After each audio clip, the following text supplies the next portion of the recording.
നമ്മെ പരിപാലിച്ചു. നമ്മുടെ ജീവിതത്തിനകത്ത് ദൈവത്തിൻ്റെ വലിയ മഹത്വം വെളിപ്പെട്ടു. നമ്മെ നടത്തുന്ന, നമ്മെ നയിക്കുന്ന ഒരു ദൈവസാന്നിധ്യം നമ്മുടെ നടുവിലുണ്ടായിരുന്നല്ലോ.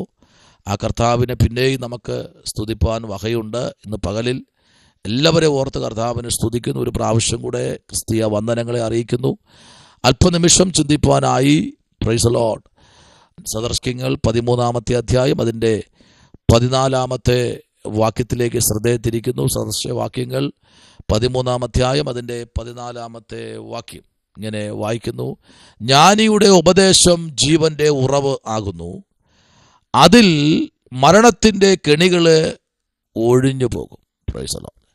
ജ്ഞാനിയുടെ ഉപദേശം ജീവന്റെ ഉറവയാകുന്നു, അതിനാൽ മരണത്തിൻ്റെ കെണികളെ ഒഴിഞ്ഞു പോകും. Praise the lord. വളരെ അനുഗ്രഹിക്കപ്പെട്ട ഒരു ദൂതാണ് ഇവിടെ വായിച്ചു കേട്ടത്. നമുക്കറിയാം, ഇതിൻ്റെ എഴുത്തുകാരനെയൊക്കെ നമുക്കറിയാം. ജ്ഞാനിയായ ശലോമോൻ ജ്ഞാനിയാണ് ഈ പുസ്തകം എഴുതിയിരിക്കുന്നത്. ആമേൻ. തൻ്റെ പുസ്തകത്തിനകത്തൊക്കെ നിറയെ ദൂതുകളാണ്. Price the Lord.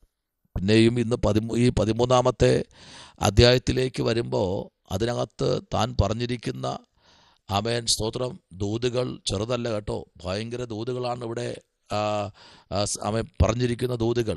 Price the Lord. അപ്പോൾ ഒരു ഉപദേശം ഇന്ന് സഭയ്ക്ക് ആവശ്യമാണ്, ജനത്തിന് ആവശ്യമാണ് ഉപദേശം.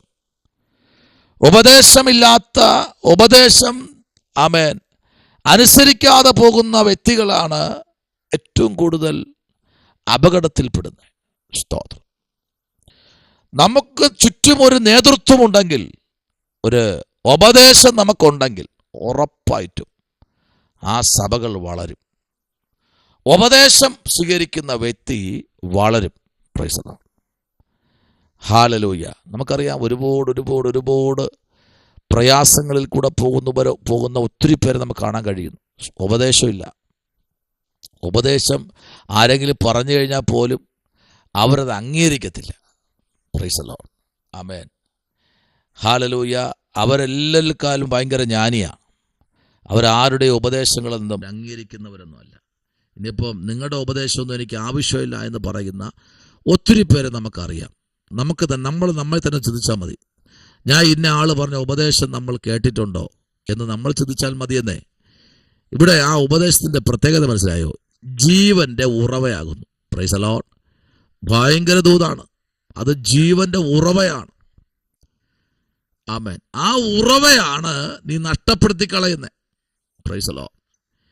എന്നാ നോക്കൂ, 10-ാമത്തെ അധ്യായത്തിന്റെ 11-ാമത്തെ വാക്യത്തിലേക്ക് വരുമ്പോൾ, നീതിമാന്റെ വായി ജീവന്റെ ഉറവയാകുന്നു. കണ്ടോ? അപ്പൊ നീതിമാന്റെ വായിന്ന് വരുന്ന വാക്കുകൾ നിന്റെ ജീവിതത്തിനകത്ത് ജീവന്റെ ഉറവയാണ്. ആമേൻ. പഴയ ആൾക്കാർ പറയാറുണ്ടല്ലോ, മുതുനല്ലിങ്ങ ആദ്യം ഒന്ന് ഈ പുളിക്കും, പിന്നെ മധുരിക്കും, അല്ലേ? ആദ്യം ഒരു അഭിഷക്തൻ പറയുന്ന വാക്കുകളൊക്കെ കേൾക്കുമ്പോൾ അങ്ങേരെന്തിനാ എന്നെ ഉപദേശിക്കുന്നത്, ആദ്യം അങ്ങേര് ശരിയാകട്ടെ എന്ന് പറയുന്നവരെ നമുക്ക് കാണാൻ കഴിഞ്ഞാൽ ഒരുപാട് കണ്ടിട്ടുമുണ്ട്. എന്നാൽ ഈ പ്രഭാതത്തിൽ ദൈവാത്മാവ് എന്നോട് പറയുന്നത്, ആമേൻ, നീ നിന്നെ ഉപദേശിക്കാതെ, ആമേൻ, സ്തോത്രം, നിനക്കൊരു ഉപദേശകൻ വേണം. നിന്നെ ഉപദേശിച്ച് നടത്താൻ ഒരു ഉപദേശകൻ ഉണ്ടെങ്കിലേ ഉറപ്പായിട്ടും മേൽക്കുമേൽ അഭിവൃദ്ധിയിലേക്ക് വരും. അങ്ങനെ അല്ല ദൈവദാസനെ, നിങ്ങൾ ഇങ്ങനെ പോയാൽ കൊള്ളാം, അങ്ങനെ അല്ല ദൈവ പൈതലേ, നീ അങ്ങനെ ചെയ്യരുത് എന്ന് പറഞ്ഞാൽ മാത്രം പോരാ, അത് കേട്ടാൽ മാത്രം പോരാ. പിന്നെന്ത് ചെയ്യണം? അനുസരിക്കാൻ നമ്മൾ സമർപ്പിക്കപ്പെട്ടവരായിരിക്കണം. സ്തോത്രം.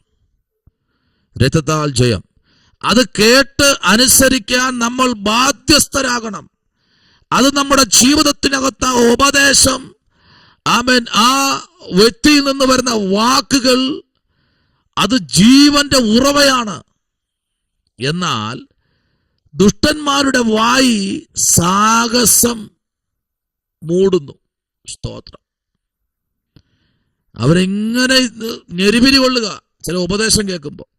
എന്നെ ഉപദേശിക്കാൻ, അല്ലെങ്കിൽ ഇപ്പോൾ ഒരു ദൈവ പൈതലിനെ ഒരു ഉപദേശത്തിൽ നടത്താമെന്ന് വിചാരിച്ചു കഴിഞ്ഞാൽ അവര് ആ ഉപദേശത്തിനകത്ത് നിന്നിട്ട്, ആ പാസ്റ്റർ എന്നെ ഇങ്ങനെ പറഞ്ഞു കേട്ടോ, അദ്ദേഹത്തിന് എന്നെ ഉപദേശിക്കുക, അദ്ദേഹം ആര് എന്ന് ചോദിക്കുന്നവരെ നമുക്കറിയാം.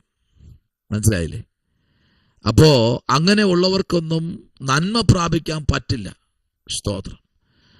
ആമേൻ. നമ്മുടെ ജീവിതത്തിനകത്ത് ഒരു കുറവിനെ ഒരാൾ ഉണർത്തിയാൽ, അതാരോ ആകട്ടെ, ഉണർത്തിക്കഴിഞ്ഞാൽ അതിനകത്ത് ഒരു വലിയ ദൈവപ്രവൃത്തിയുണ്ട്, ഉറപ്പായിട്ടും. അതിന്ന് പകലിൽ ഈ ദൂതിനകത്ത് തന്നെ നിങ്ങളൊന്ന് ചിന്തിച്ച് നോക്കിക്കേ. എന്നാൽ നമുക്ക് തീർന്നിട്ടില്ല കേട്ടോ. 14-ാമത്തെ അധ്യായത്തിലേക്ക് നിങ്ങളെ കൊണ്ടുവരികയാണ്. 14-ാമത്തെ അധ്യായത്തിന് 27-ാമത്തെ വാക്യത്തിലേക്ക് നിങ്ങളെ ശ്രദ്ധയെ തിരിക്കുക. അവിടെ വായിക്കുന്നത്, യഹോവ ഭക്തി ജീവന്റെ ഉറവയാകുന്നു. ആമേൻ. അതിൽ മരണത്തിന്റെ കെണികള് എന്ത് ചെയ്യും? ഒഴിഞ്ഞു പോകും. ഹല്ലേലൂയ. അപ്പൊ ജീവന്റെ ഉറവയാണ് എന്താ? യഹോവ ഭക്തി ജീവന്റെ ഉറവയാകുന്നു. അപ്പൊ ദൈവത്തിന്റെ ആ ഒരു സാന്നിധ്യത്തിന്റെ അകത്ത് നിൽക്കുന്ന ദൈവകുഞ്ഞെ, ഈ 13-ാമത്തെ വാക്യത്തിൽ പറയുന്നത്, ജ്ഞാനിയുടെ ഉപദേശം നിങ്ങൾ കളയരുത് കേട്ടോ കുഞ്ഞുങ്ങളെ. നിങ്ങൾ ഉപദേശം തള്ളിക്കളയരുത്. ആമേൻ. ഒരു ദിവസം നിങ്ങൾ ഈ മെസ്സേജ് കേട്ടു, 2-ാം ദിവസം ഇനി കേൾക്കണ്ട, അദ്ദേഹത്തിന്റെ മെസ്സേജ് കേൾക്കുന്നത് എന്ന് പറഞ്ഞ് നിങ്ങൾ അതിനെ തള്ളിക്കളയുമ്പോൾ ശ്രദ്ധിക്കണം. നിങ്ങളുടെ ജീവിതത്തിൽ എന്തൊക്കെയോ വിപത്തുകൾ വരേണ്ട സമയത്താണ് നിങ്ങളുടെ സ്വീകരണ മുറിക്ക് നിങ്ങളുടെ മൊബൈലിനകത്തേക്ക് ഒരു മെസ്സേജ് എത്തുന്നത് കേട്ടോ. കർത്താവ് നിങ്ങളെ അനുഗ്രഹിക്കേണ്ട സമയമായി. Price the Lord. ദൈവത്തിന്റെ വലിയ മഹത്വം ഇന്ന് പകൽക്കാലം വെളിപ്പെട്ടുകൊണ്ടിരിക്കുകയാണ്. സ്തോത്രം. ഈ പകലിൽ സ്വർഗത്തിൽ ദൈവം നിങ്ങളോട് സംസാരിച്ചുകൊണ്ടിരിക്കുക. കർത്താവ് നിങ്ങളെ അനുഗ്രഹിക്കട്ടെ. ഇവിടെ നമ്മൾ വായിച്ചത്, ജ്ഞാനിയുടെ ഉപദേശം ജീവന്റെ ഉറവയാകുന്നു, അതിനാൽ മരണത്തിന്റെ കെണികളെ ഒഴിഞ്ഞു പോകും. Praise the Lord. ആ കെണികൾ എന്ത് ചെയ്യുമെന്നറിയാമോ? ഒഴിഞ്ഞു പോകും. ചില കെണികൾ ഇന്ന് പകൽക്കാലം ഒഴിഞ്ഞു പോകാൻ പോകുക.